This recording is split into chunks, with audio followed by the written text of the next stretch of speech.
ሰላም ጤና ይስጥልን ወደ ተመልካቾቼ በያላችሁበት ዓለም ዳርቻ ሰላሙን ሁሉ ተመኘው። አዲሶች እንኳን ደህና መጣችሁ። ዛሬ ደግሞ ለልጆቼ ሰራሁት በልዩ መልኩ በጣም ቀላል በቶሎ የሚደርስ የአልጫ ዶሮ አሰራር ይዤላችሁ መጥቻለሁ። ትወዱታላችሁ። በመጀመሪያ ሽንኩርቱን ልጬ አጥቤ በዚህ መልኩ ቀቀልኩት። ይሄ አሁን ቆንጆ ሆኖ ስለበሰለ ከ5 እስከ 8 ደቂቃ የሚሆን ያበሰልኩት። ወንፊት ላይ በማድረግ ትንሽ እንዲቀዘቅዝ አደርገዋለሁ። አሁን ቀዝቅዞ ተመልሻለሁ። የቀቀልነውን ሽንኩርት በሽንኩርት መፍጫ ማሽን እንፈጨዋለን።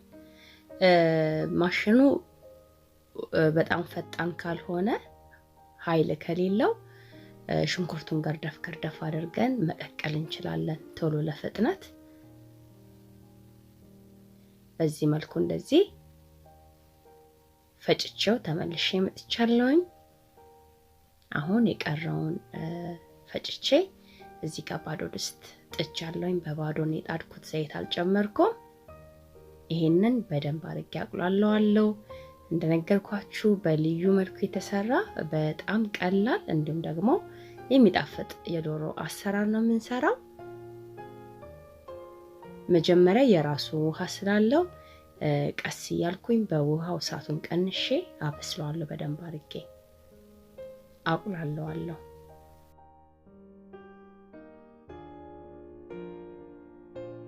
እንደዚህ ነው የሚሆነው። አሁን ቆንጆ ሆኖ ስለደረሰልኝ እርድ እጨምራለሁ። ሽንኩርቱ 4 ኪሎ ሽንኩርት ነው የተጠቀምኩት። አንድ ዶሮ ነው የምሰራው። መረቅ እንዲኖረው 4 ኪሎ አድርጌያለሁ። እናንተ ብዛቱን መጨመርም መቀነስም ትችላላችሁ። እርዱን እያየው ነው የምጨምረው፣ ግን አጠቃላይ የተጠቀምኩት 2 አነስተኛ የሻይ ማንኪያ ነው።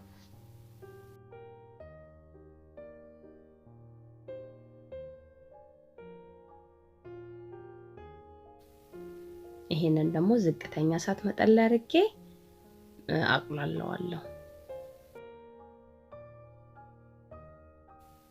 ሌላው ከዚህ በፊትም አሳይቻለሁ በሽርሚሪ ስሰራ አልጫ ዶሮ ወጥ።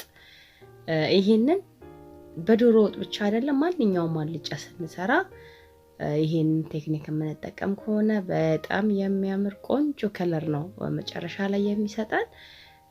እንደሚታወቀው ለበዓል የሰራሁት ቀይ ዶሮ ነበረ። እሱን ሼር አድርጌያችኋለሁ። በጣም የሚጣፍጥ ነበረ። የሱን ወዝ አንድ የሾርባ ማንኪያ የሚሆን አደርጋለሁ። ከዛ ይሄንን አቁላለዋለሁ። በነገራችን ላይ እንደዚህ ሽንኩርቱን ቀቅለን ስንጠቀም በጣም ትልቅ አድቫንቴጅ ነው ያለው። አንደኛ ቤታችን አይሸትም፣ ሁለተኛ ደግሞ ጊዜያችንን በጣም እንቆጥባለን። ሌላው ደግሞ በጣም የሚጣፍጥ ልጆች የሚወዱት ምግብ ነው የሚሆነው። አልጫ ብቻ ሳይሆን ቀይ ዶሮን ራሱ በዚህ መልኩ ሰርታችሁ ብትጠቀሙት በጣም ነው የሚጣፍጠው።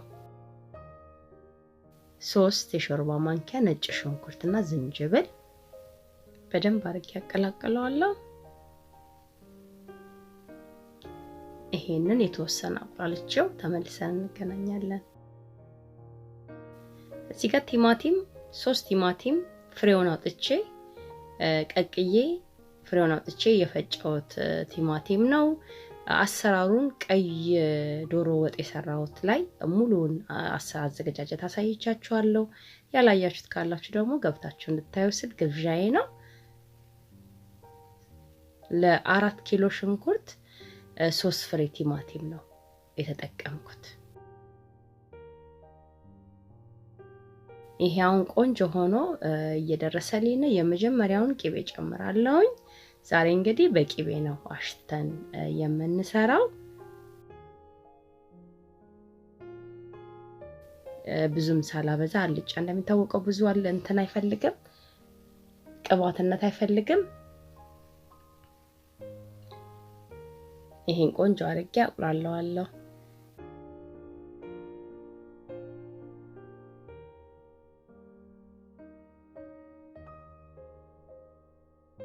አሁን ደግሞ ያው በደንብ ተቁላልቷል አሁን ውሃ ጠብ እያደረኩኝ አበስለዋለሁ እያላላው ተመጣጣለሁ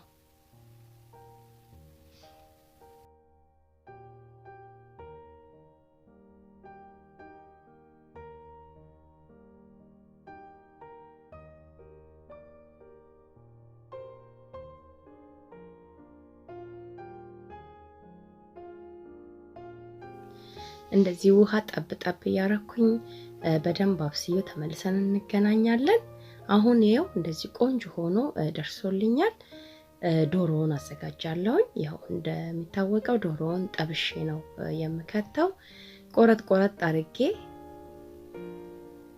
2 የሾርባ ማንኪያ የሚሆን ኦሊቭ ኦይል አድርጌያለሁ ጠብሰዋለሁ ቆንጆ ጣዕም እንዲኖረው ነው የሚሰጠን እንደዚህ ጠብሰን ስንጠቀመው ዶሮውን ኮሮሪማ ጥቁር ቅመም ብላክ ፔፐር የቁንዶ በርበሬውን እንዲሁም በጣም ትንሽ ጨው አደርግበታለሁ አልጫ ስለሆነ ኮሮሪማውን ወጥ ውስጥ ከከተትን ከለሩን እንደምንፈልገው አይነት ስለማያደርግልን እዚህ ዶሮ ላይ አርገን ደግሞ ስንሰራ በጣም ልዩ የሆነ ጣዕም ነው የሚሰጠው ትንሽ ብቻ ገንተር ነው ማረገው በደንብ አልጠብሰው አሁን ቆንጆ ሆኖ ስለደረሰልኝ ቁሌቱን ዶሮውን ከታለሁ እጨምራለሁ በዚህ አጋጣሚ ያው ብዙዎቻችሁ ኮሜንት ጽፋችሁልኛል መመለስ አልቻልኩም ግን እያነበብኩኝ ያንዳንዱን መልሳለሁ ጥያቄያችሁን ግን አንድ ጥያቄ ያየሁት ምንድነው የአረብ ሀገር ዶሮ ገና እጃችን ላይ ስንይዘው ነው እንትን የሚለው ቁርስርስ የሚለው ብለው ብዙ ልጆች ጽፈውልኛል ለሱ በደንብ ጠብሰን ብንጠቀመው ቆንጆ ይሆናል በያስባለሁ ምክንያቱም እንደሚታወቀው የፈረንጅ ዶሮ እሳት ስለማይችል በደንብ ቀመመነው ጠብሰነው በእንደዚህ ልክኔ እንደጠበስኩት ሆኖ ግን ሞር በደንብ አብስለነው ወስጓችን ውስጥ ቁሌት ውስጥ ብንከተው ቆንጆ ይሆንላችኋል ብዬ ተስፋ አደርጋለሁ በዛ መልኩ ከሞከሩትና ከወደዳችሁት ኮሜንት ላይ ብታሳውቁኝ ደግሞ ደስ ይለኛል አሁን ጨው ጨምሬያለሁ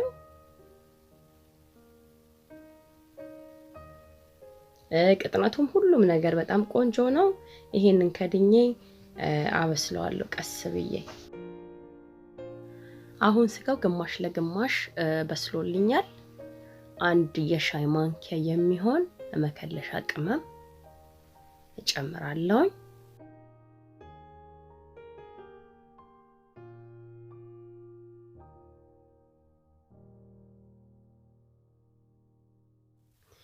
አሁን የመጨረሻውን ቂቤ እጨምራለሁ አንድ የሾርባ ማንኪያ መጀመሪያ ላይ 2 የሾርባ ማንኪያ አጠቃላይ ለ4 ኪሎ ሽንኩርት 3 ማንኪያ ቂቤን የተጠቀምኩት አልጫ እንደሚታወቀው ቅባት ስለማይችል ወዲያው ነው የሚተፋውና ቀስ እያለን ስናበስለው እንደዚህ ይሆን ይመጣል እንግዲህ እኔ ማታን የሰራሁት ሙሉ ለሙሉ አላበሰልኩትም እንቁላሉን ቀቅዬ አዘጋጅቻለሁ ዶሮ የበሰለው 90% የሚሆን አብስየዋለሁ ጧት ሳሞቀው በትንትን ብሎ እንዳይፈርስብኝ በማለት በጧት ይሄንን ይመስላል ቆንጆ የሚያምር እንዲሁም በአይነቱ ልዩ የሆነ የዶሮ አሰራር ነው ዛሬ ሼር ያደረኳችሁ እንቁላሉን ሰንጠቅ አርጌ ጨምሬያለሁ አንድ ላይ ደግሞ አንድ 10 ደቂቃ የሚሆን አበስለዋለሁ በቂቤ ብቻ መስራቱ ግዴታ አይደለም ስትፈልጉ በዘይት በቂቤ እንዲሁም ደግሞ